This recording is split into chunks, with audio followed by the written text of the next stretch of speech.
Hello everyone, আসসালামু আলাইকুম। Welcome to লামজা রান্নাঘর। আপনাদের সবাইকে স্বাগতম। আজকে আমরা নিয়ে এসেছি মজাদার ডিম পরোটা রেসিপি। প্রথমে আমি এখানে একটা ডিম ভেঙে নেব,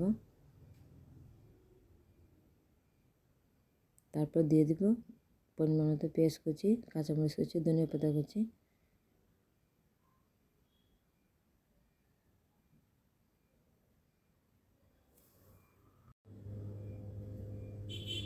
তারপর দিয়ে দিব পরিমাণ মতো লবণ, তারপর গোলমরিচের গুঁড়ো দিয়ে আমি এগুলোকে ভালোভাবে মিক্স করে নেব।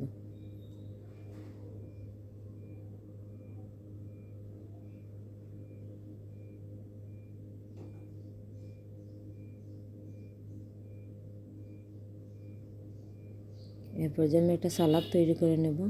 নিচে গাজর, টমেটো, কাঁচামরিচ, ধনিয়া পাতা, পেঁয়াজ, মেয়োনিজ দিয়ে আমি একটা সালাদ বানিয়ে নেব। এরপর যে আমি একটু লবণও দিয়েছি।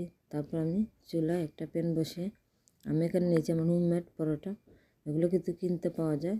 তারপর প্যানটা গরম করে তাওয়াতে পরোটাটা দিয়ে আমি হালকা একটু উল্টে পাল্টে সেঁকে নেব।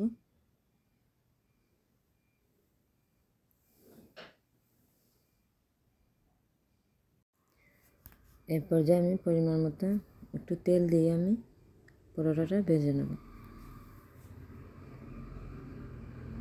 আপনারা চাইলে বাটার দিয়েও এটা ভেজে নিতে পারেন।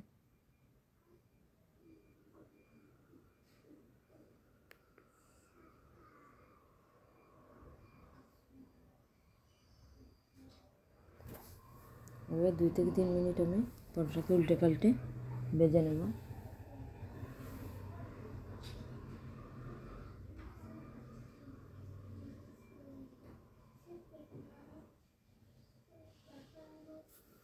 তারপর পরোটাকে আমি আলাদা একটা পাত্রে তুলে রাখবো। তারপরে পর্যায়ে দিয়ে দেবো হালকা একটু তেল দিয়ে আমি তাওয়াতে ডিমটা ঢেলে দেবো।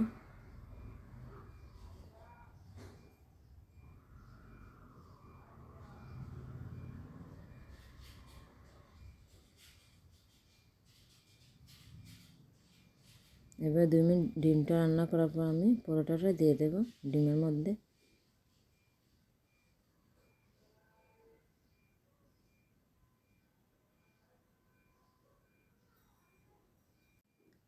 এবার আমি 1 থেকে 2 মিনিট ভেজে তারপর পরোটাটাকে উল্টে নেব।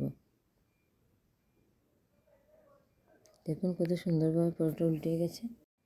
এরপর যে আমি দিয়ে দেবো আগে থেকে বানিয়ে রাখা যে সালাদটা আমি রেখেছি সালাদ, তারপর দিয়ে দেবো টমেটো সস দিয়ে আমি এটাকে রোল বানিয়ে নেব।